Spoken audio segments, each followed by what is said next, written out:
aktivis itu sebenarnya sesuatu yang saya khawatir mengerikan gitu, karena kalau tidak punya ilmu yang cukup dalam, maka kemudian dia tidak berani disebut aktivis.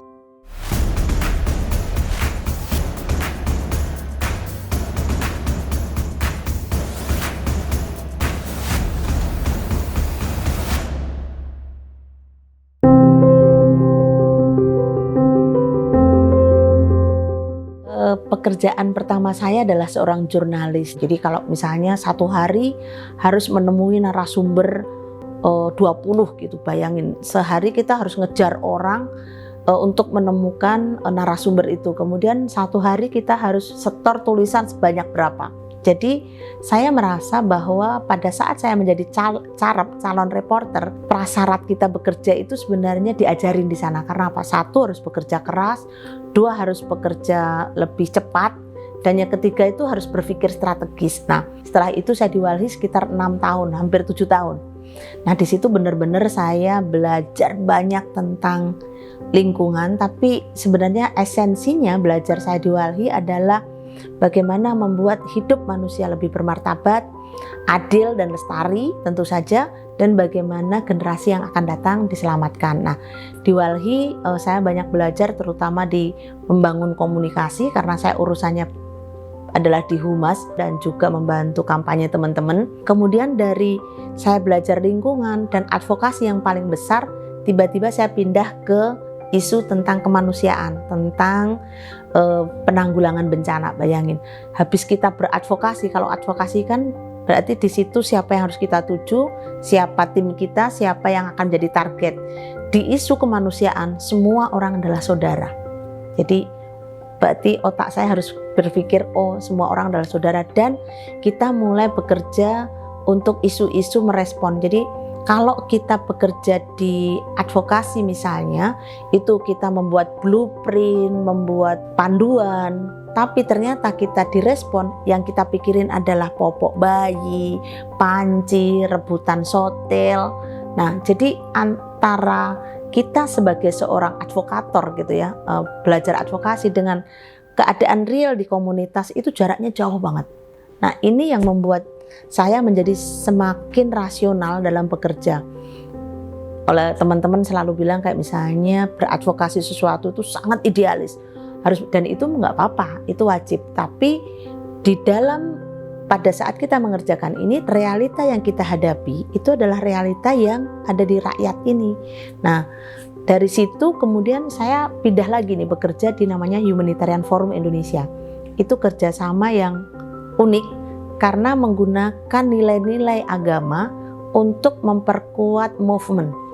Ini alurnya kayak seperti saya belajar banyak dari diri saya untuk digembleng, bagaimana sebenarnya melihat masyarakat untuk lebih jernih, bahwa ada persoalan-persoalan real dan juga ada hal-hal yang harus diperjuangkan. Jadi menghubungkan atau mempertemukan antara fakta lapangan dan mencari solusi-solusinya, ini yang paling berat.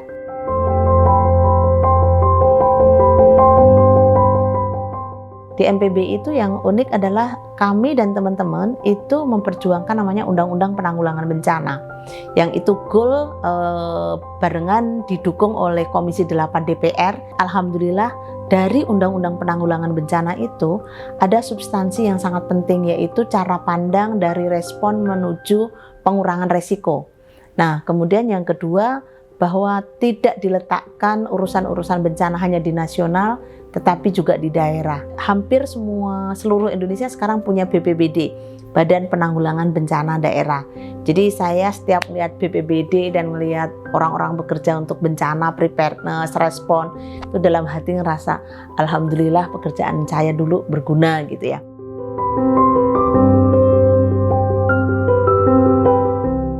Aktivisme zaman dulu adalah tantangannya represi negara yang sangat kuat, sehingga advokasi menjadi nilai yang sangat penting. Karena apa? Harus melakukan perubahan kebijakan. Nah, aktivisme zaman dulu itu juga akan menjadi aktivis kalau dia merasa bahwa atau dia sudah dididik untuk community development, misalnya harus live in berbulan-bulan atau bertahun-tahun, memahami situasi masyarakat yang ada di lokal dan memahami betul apa yang mereka lakukan, perasaan mereka, pekerjaan mereka gitu. Jadi kalau dulu itu di pemahaman atas isu itu menjadi sangat penting, kemudian memahami konteks nasional terutama siapa yang menjadi kawan dan siapa yang harus diadvokasi oleh kita, bahasanya dulu menjadi lawan kita.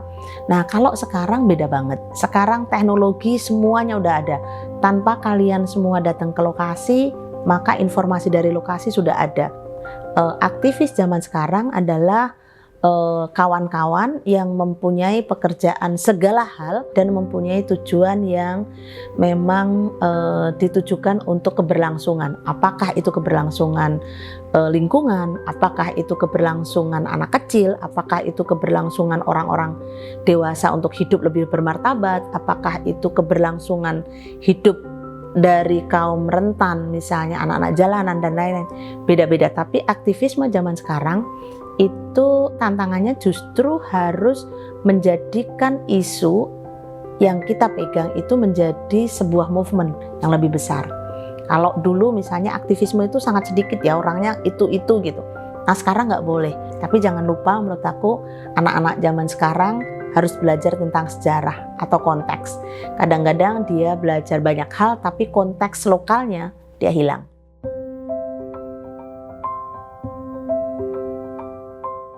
Tapi aktivis itu sebenarnya sesuatu yang saya khawatir mengerikan gitu, karena kalau tidak punya ilmu yang cukup dalam, maka kemudian dia tidak berani disebut aktivis. Padahal aktivis itu adalah seseorang yang sebenarnya dia punya keperpihakan dan punya isu tertentu yang kemudian bisa diluaskan menjadi sebuah gerakan. Kalau misalnya dia tidak pernah menyebut aktivis, tapi misalnya dia membuat kelompok untuk pengurangan sampah yang ada di sungai, kita bisa mengatakan itu seorang aktivis, misalnya Pandawa itu, karena dia sebenarnya melakukan perubahan dan itu membuat massa lebih banyak bisa terlibat. Nah, sekarang ini yang paling penting adalah bagaimana melibatkan massa dengan lebih banyak agar informasinya terdengar. Nah, jadi aktivis zaman sekarang modalnya satu adalah mempunyai pengetahuan atau informasi yang akan dia kerjakan. Yang kedua adalah bagaimana membangun isunya itu untuk diluaskan. Kalau kata Harvard risetnya, maka sesuatu bisa dikatakan menjadi movement itu paling enggak dari 3% jumlah penduduk.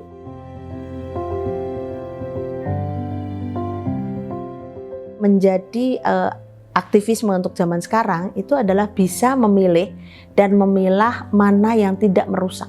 Kemudian berikutnya adalah menjalin komunikasi. Jadi menjadi aktivis ini tidak mungkin berdiri sendiri, tetapi banyak enabling faktor yang membuat dia menjadi sukses atau tidak sukses. Jadi syarat pertama punya passion dan berpihak, tidak merusak tentunya. Yang kedua adalah dia mau rela untuk belajar, mendalami yang dia mau. Yang ketiga adalah dia harus bernetwork, berarti dia tahu siapa enablernya di sebelah-sebelah kita. Kemudian yang terakhir adalah bagaimana membuat itu dikampanyekan atau dikomunikasikan dengan cara yang lebih baik.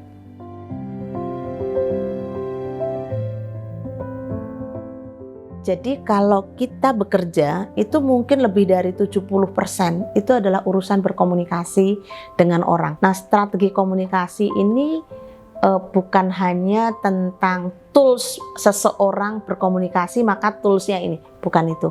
Tapi komunikasi yang sifatnya alamiah itu harus dijalani. Kayak misalnya yang alamiah itu kalian akan datang ke seseorang bukan hanya kalau butuh, tetapi kalian harus berkomunikasi dengan seseorang itu juga sebagai sarana silaturahmi. Jadi menurut saya key komunikasi itu adalah silaturahmi.